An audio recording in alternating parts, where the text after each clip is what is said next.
2K to 1.7 million plus with Airbnbs. Like, you don't need an introduction, Ivan. Like, that's crazy. Thank you so much for coming to the podcast. So how's your day like? What's Ivan doing nowadays?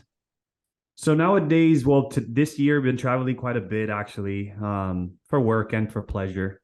But traveling, growing the education side of the business. So I built a lot of my business was through the grind of making it to where I was building a portfolio of rental arbitrage properties mostly. And then now we're shifting that into starting to buy properties using creative finance, using other means to be able to grow the portfolio now that we've amassed a pretty decent cash flow. So now it's really just blowing up that business as of right now from the day-to-day operation side of things. It's pretty much automated now. So we have people in place that handle that side of the business. So I'm mainly focusing on now acquisitions, putting the right people in place, but at the same time growing the education side of things where I'm teaching people how to do what I do. So for the majority of the time when it comes to work, that's what the bulk of my work is coming from. Just building out the ProHost ecosystem. So a lot of people know about ProHost. Those that follow me, at least not a lot of people. Those that follow me know that ProHost is kind of like my brand. But ProHost consists of ProHost Housing, which is my portfolio of Airbnbs. Then there's ProHost Management, which we launched not too long ago. So we manage properties for others in the short-term rental space, investors, people that have properties that they know that they want to cash flow more than rather than just traditionally renting them out. And then there's a bunch of other ProHost companies that we're going to be rolling out in the coming weeks, months, and years. Really, there's a whole lineup. It's an ecosystem. So I'm super excited for that. And yeah, man. Other than that, there's family life, vacation, Yeah. relaxing time, and actually enjoying the fruits of our labor. Yeah, I bet. You talk about a lot of things. You talk about like, and the three things that I want us to go back to is the acquisitions. I would like to dig a little more into like how you're structuring that, how you were structuring that before and how you are now. So let's start with that. Yeah.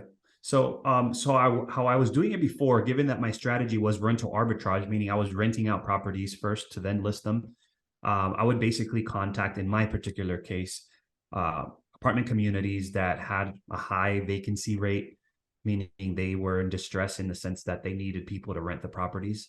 So I would mainly target those to be able to allow to pitch my idea of me renting the property. So they'll be more susceptible, more receptible to that business model because they're hurting a little more, right? So they'll be more willing to bend the rules, if you will. So from the side of acquisitions, that's how I did it for rental arbitrage. Of course, there's a whole process. There's a whole, speech or not speech, but pitch that you would do and all these things. But we won't have enough time to disclose that here, but it's all over my Instagram, or if you decide to dig in deeper, it's all over my course. But now the difference is that we're going to be contacting properties to, well, not contacting, we're going to be teaming up with wholesalers and ourselves going out and getting properties that are potentially off market, then renovating them, doing basically the burst strategy, but instead of renting it at the end, we're just short-term renting them. So we're actually investing a little more in furnishing them, but then cash out, refinance, take out all the money, doing a DSCR loan, and so forth. So that's going to be the main strategy moving forward. I see what you're saying. That's a big gap, right? Yeah. Between doing it like without the proper DSCR loan, you could go bankruptcy quickly if you don't do it correctly. What about Right. systems? What about systems? Talk to me about the systems that you implemented. I'm trying to grow a business as well. How do you implement those businesses? When did you have 0 employees and now like roughly how many people are under your control? What was that process like? So for me, it was more so I would start hiring as needed. So for example, the very first hire that I hired in my business was my reservations coordinator. And she almost happened by accident, but not. So my wife and I were getting ready to go on this vacation in Europe before having our first child. So it was like our last hurrah before trying to start having kids and such. So we went on a 3-week Europe trip. We went to many places, Paris, Italy, a bunch of different places in Europe. And we were going to be gone for 3 weeks, but I already had a business with about, at that time, I think maybe 4 or 5 listings on Airbnb that I was managing myself. Like I was communicating with guests and all of that. So I hired this person that I knew for many years prior to that, kind of like to help me out during that time period, shadowed me for a couple of weeks to kind of see the dynamic and what to do in certain scenarios and so forth. And um, sure enough, she killed it in those 3 weeks that we were gone. Peace of mind. I was still able to tap in here and there when needed, but I was out of the country, so I wasn't much that I could do. So I prepared accordingly for that. So when we got back, I said to myself, I'm like, she took a lot off of my plate. And if I want to focus on actually getting more deals and getting more properties into the portfolio, I could really use that time to not have to focus on this side of the business, which is the monotonous day-to-day stuff that I'm not really passionate about. So sure enough, we ended up getting her on, full time to run that side of the business. And I focused on growing the business. Thereafter, or in the midst of all of that as well, we of course hired cleaners to do the turnovers for each cleaner. Just recently, like fast forwarding to now, recently hired a COO to manage all of the all of the companies that we're going to be launching here shortly as well.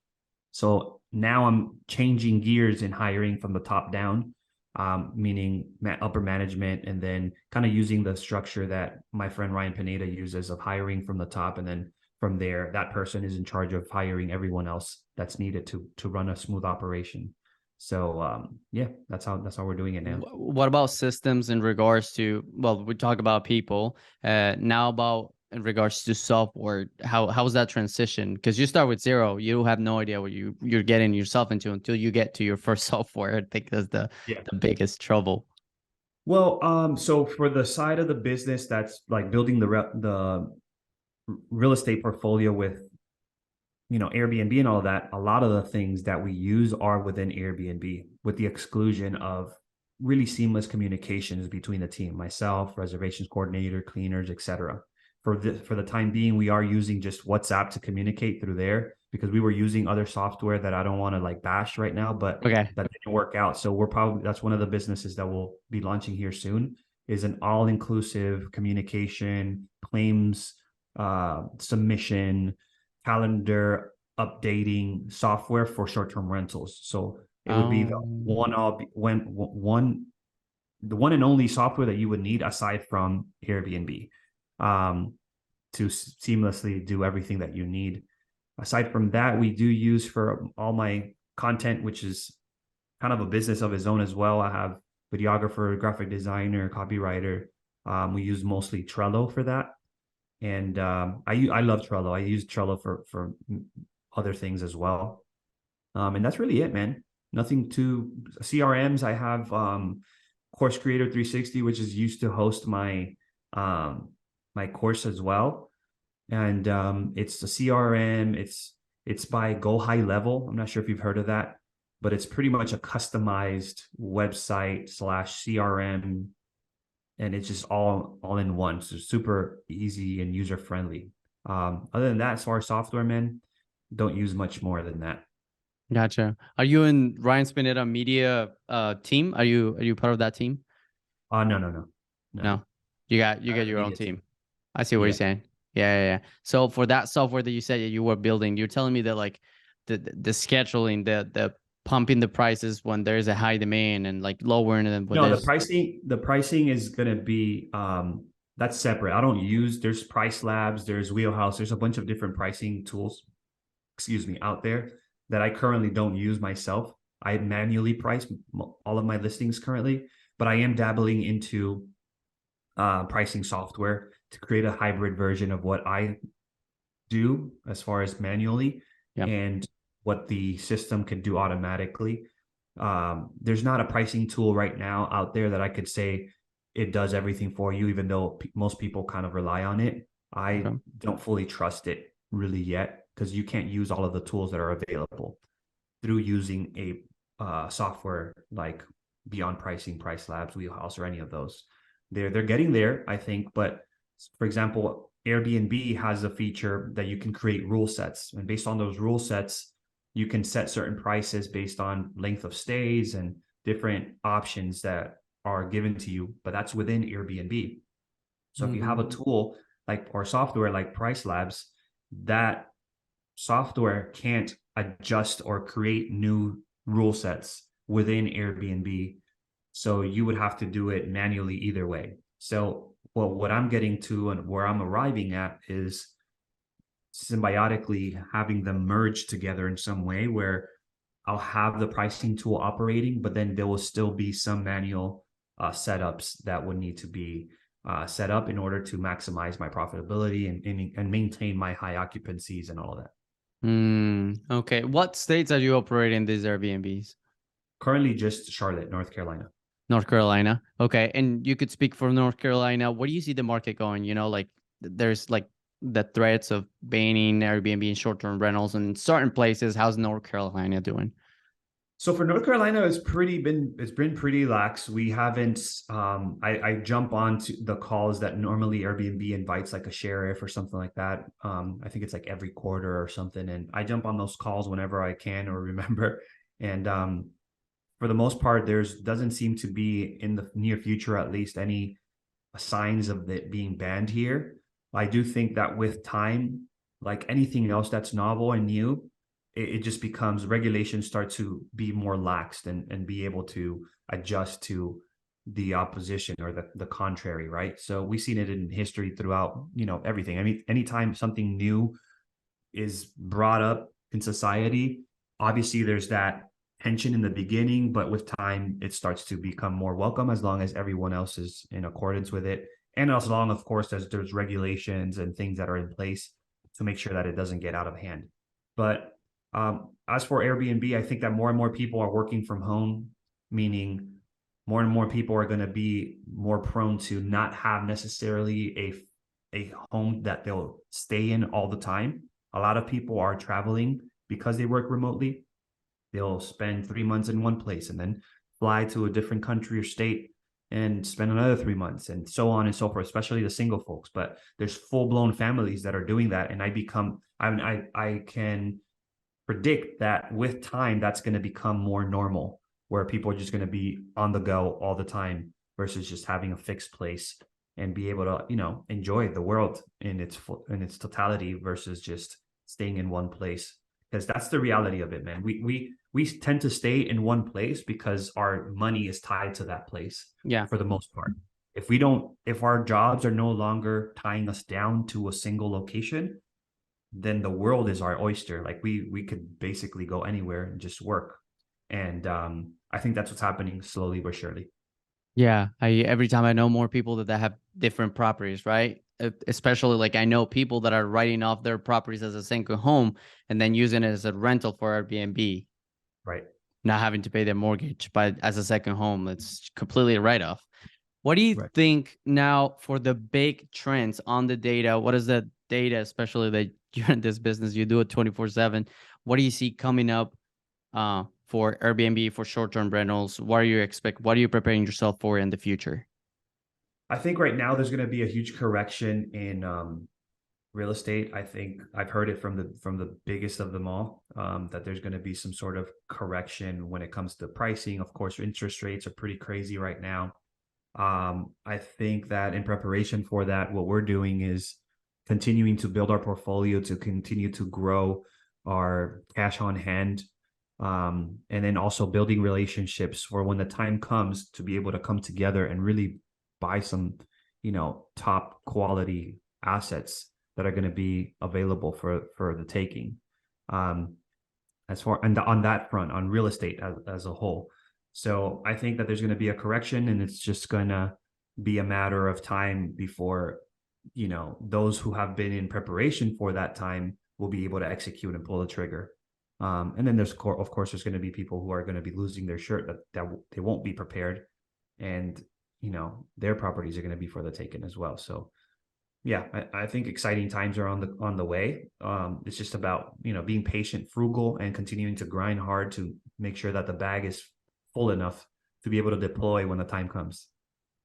I don't know if this question might sound too dumb, but is Airbnb possible in a multi-family property?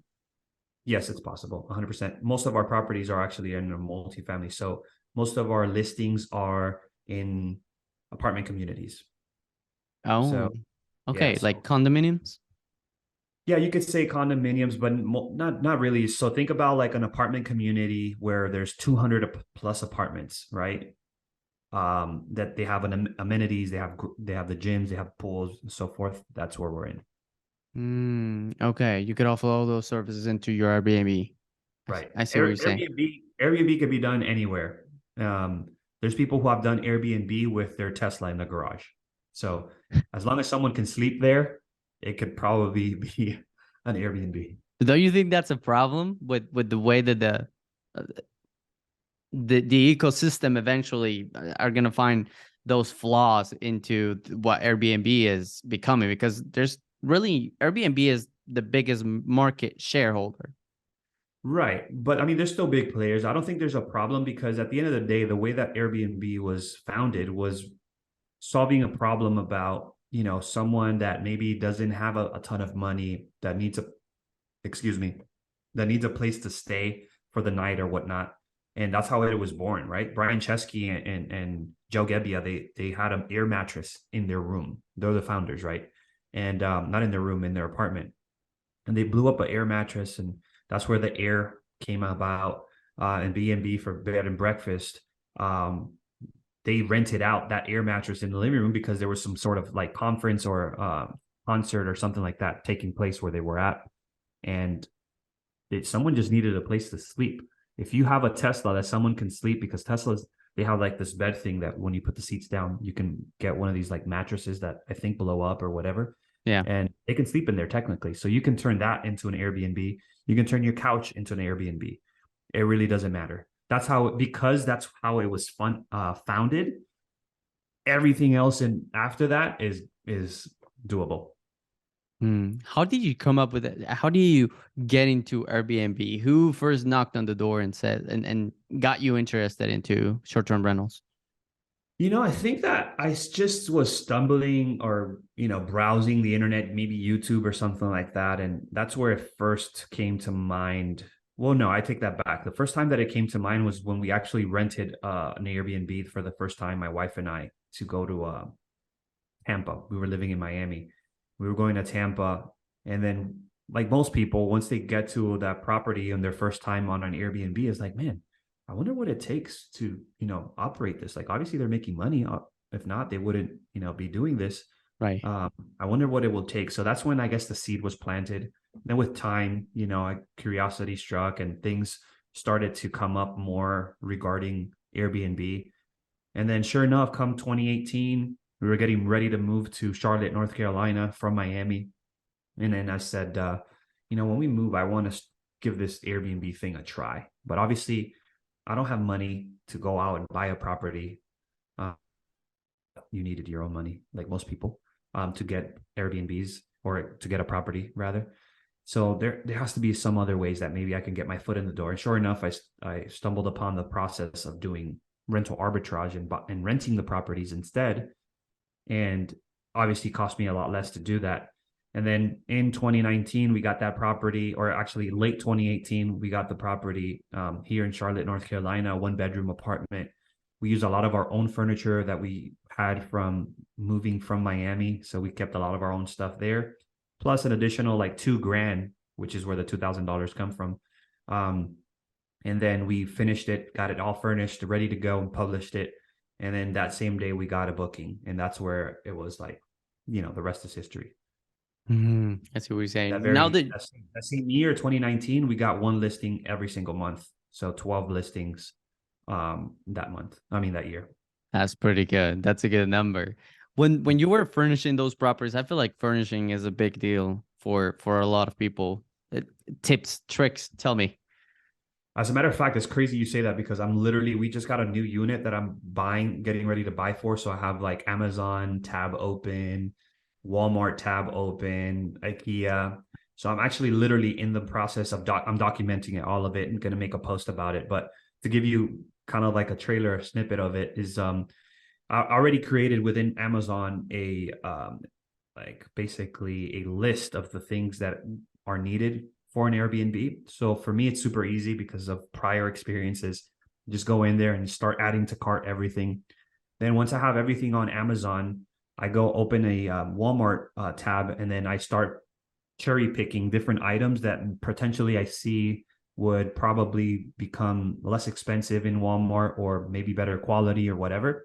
And then I start moving items into Walmart. So if I find it and it's better in Walmart, I'll just delete it from the cart in Amazon, and so on and so forth. I'll go through that whole list. Furniture wise, usually use Wayfair or IKEA. I don't like to always use IKEA because of quality. I like quality stuff that's going to last longer. In the short term, it might be good because you're not investing a ton of money when you're buying IKEA. But in the long term, with wear and tear and all of that stuff, it just can become a headache. I know this by experience. So whenever possible, if it's something that requires a lot of traffic, like couches and stuff like that, chairs that people are actually going to be sitting on all the time, I try to get the better quality stuff. And then everything else, knickknacks and decorations and stuff like that, I like to get at IKEA because they have some pretty cool stuff there. And yeah, so I'm going to be doing that video. I'm going to add all of the totals from every website and see how much it actually costs to furnish a studio apartment. Interesting. The apartment studio, how big will that be? It's a studio apartment, so it's a little less than 700 square feet. Okay. Okay. I see what you're saying. Now, another big question. Cleaning. Mm-hmm. How do you manage cleaning? I've tried to dabble into this before, and I've known that cleaning is a struggle, especially like areas like I live. There's not such demand for these Airbnbs, so there's not like that many supply. How's that in North Carolina? So in the beginning, actually, cleaning was my biggest bottleneck. It was the one thing that kept me from growing faster. And by that, I mean is like mostly boils down to having reliable cleaners, people that are responsible, that do a good job. But for me, I got lucky and I found this person that's been working for me for like 3 years now. And she has her own team. So I mainly deal with her and she dispatches her own cleaners from there. But I found her actually on Facebook Marketplace. I just put up an ad, looking for cleaners and so on. And even though she is free to do work for others, she's pretty much between my cleaning times, which is my checkouts are at 11 a.m. Till 3 p.m., which are check-ins. Between 11 and 3, she knows that I'm priority. So anything that she has to work on would be either before or after that time. And obviously she gives me priority because I'm giving her a lot of work, right? So in any given week, she could have up to 30 cleanings in 1 week, right? So, and that's obviously not just her and her team. So obviously because I'm giving her so much volume, she gives me more priority. And that's one of the reasons why I always say that it gets easier once you're bigger. And I think that's true in most businesses, not just Airbnb. But because I have so many listings, she could block out those times. And it's not like someone is going to be committing to you and they feel like, oh, I might not have work today. But because I have that consistent, work, she can feel comfortable in saying, okay, I'm going to block out this time. So for me now, it's amazing. I don't deal with that. My reservation coordinator dispatches the cleaners, and they handle all of that logistically when they have to come in. If there's any delays or anything like that, they communicate with one another. I'm pretty hands off. Anything else that you think on the Airbnb rental that people should know about before they get into it?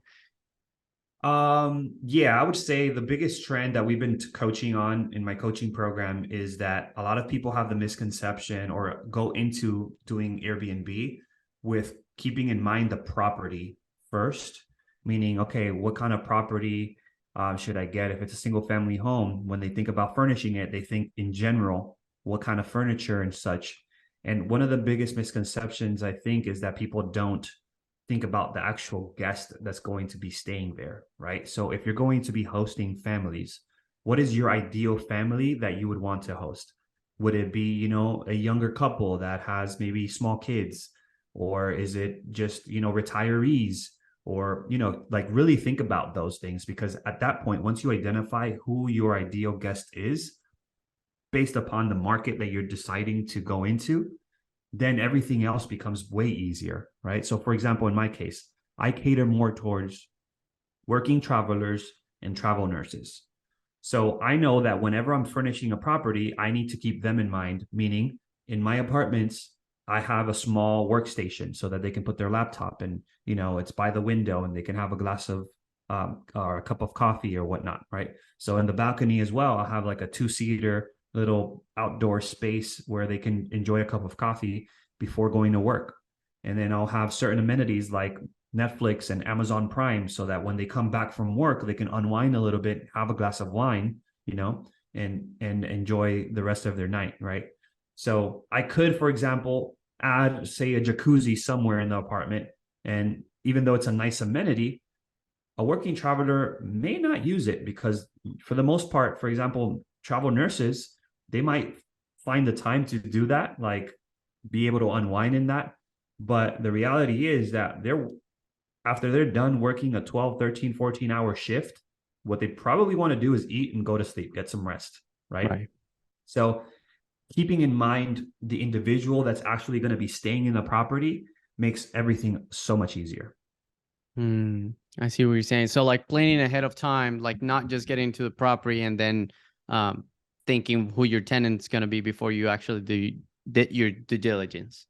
Exactly. I think it's kind of like the same with marketing, right? So the more you know the target audience, the more you can cater whatever you're trying to present to them so that they can feel heard, right? So by the same token, when I'm listing a property, this new property that we're listing, I'm going to make sure that in the description of my listing, it speaks the verbiage and the language that my guest, my ideal guest would want to, hear about. So I'll include in there king size bed because most people that are traveling want to have a big enough bed. Or I'll say, long-term stay, perfect for long-term stays because I want to target people who would want to book a longer term versus just 1, 2, 3 nights or weekends or whatnot, right? Perfect for travel nurses who are working X amount of hours, right? So speaking in their language because that's who I want to attract. That is huge. I guess I never thought about that. Yeah, most people haven't. That's why you're coaching, right? That's why I'm the pro host. Exactly. Tell me about a little bit about your program. What does it do? How can people reach out to you? How can they contact you? What's the best way to network with you?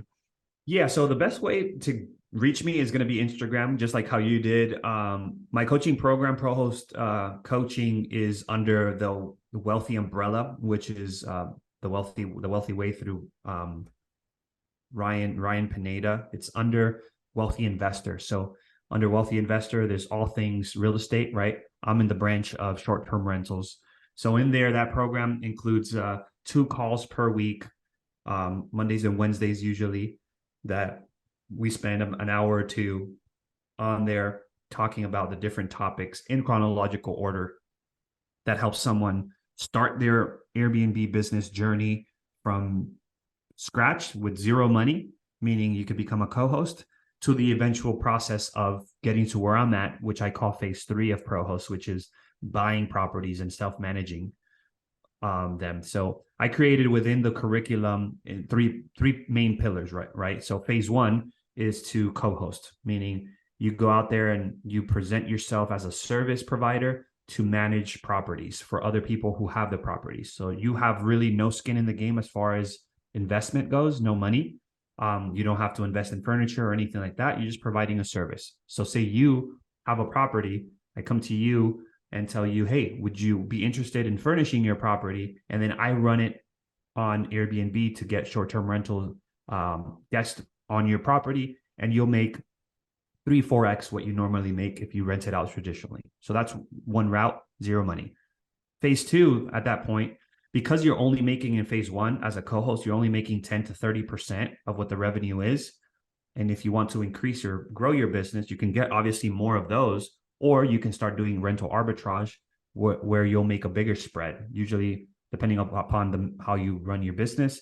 But in our case, we do probably like 50% margin, right? So if we make, like last year, we made 500K in the year, net profit was 250, right? So with rental arbitrage, you do have to invest a little bit more money. Like in my case, I started with $2,000 back in 2019 because I used a lot of my own furniture. So let's call it $5,000 right now to get an arbitrage deal. But that one arbitrage deal can make you hopefully potentially at least $1,000 every single month net profit after your expenses. That's the goal, right? So then you have that snowball effect and you start to reinvest that money into getting more properties. Next thing you know, you'll get a second property that's $2,000, that you're making every single month, next net profit. And then now you have two listings that are making you a total of $2,000. That'll make it faster for you to get that third property, and so on and so forth. So it becomes easier to grow once you start to grow, if that makes sense. Yeah, no, that completely makes sense. Yeah, and then phase 3 is using that cash flow, that money that you've made, to now start to really build wealth by buying property, buying assets. Because in reality, you can argue that in phase 1 and 2, as co-hosts and as rental arbitrage business owners, you're not really building net worth other than what the cash flow that it's building, per se, right? So you start to really build wealth by buying these properties, getting appreciation, being able to get the tax benefits from it, and so forth. So the only thing that you would gain from by running in phase 1 and 2 with the co-hosting and rental arbitrage is that if you have it all under an LLC, like I have, all of my leases are under my LLC. So it is a cash flow producing business.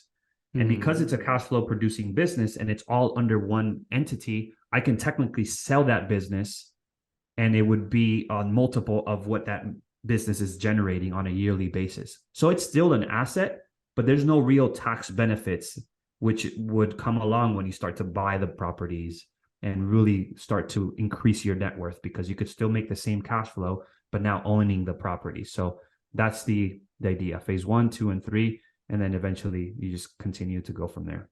I see. Because technically only in phase 3, you're actually in real estate, growing equity and just growing your portfolio overall. Exactly. Technically, at that point is when you start to really play with the big guys, right? When you start to actually buy the properties, you control it, and you also cash flow the most. And I think that once you get to phase 3 and you're operating it through a short-term rental lens, you have the advantage over any real estate investor, because most real estate investors at this very moment are leaving money on the table by not having a short-term rental strategy. Because it's obvious, like most people know that you'll make way more cash flow every single month if you have it on short-term rentals as a short-term rental versus a traditional long-term rental. 100%. Wow. That was a lot of information, but I don't want to hold you anymore. Anything else that we should know about Airbnbs? No, man. I think that a lot of the things that if you've been interested in doing Airbnb, it's still not too late. I know a lot of people are hesitant because they think it's saturated. I think it's, actually just getting started, really. It's becoming more normal. It's becoming more regulated. It's becoming more of a thing, like I mentioned earlier in this conversation. So if you want to get started, start now. That's the best way to do it. Let's go. That's it.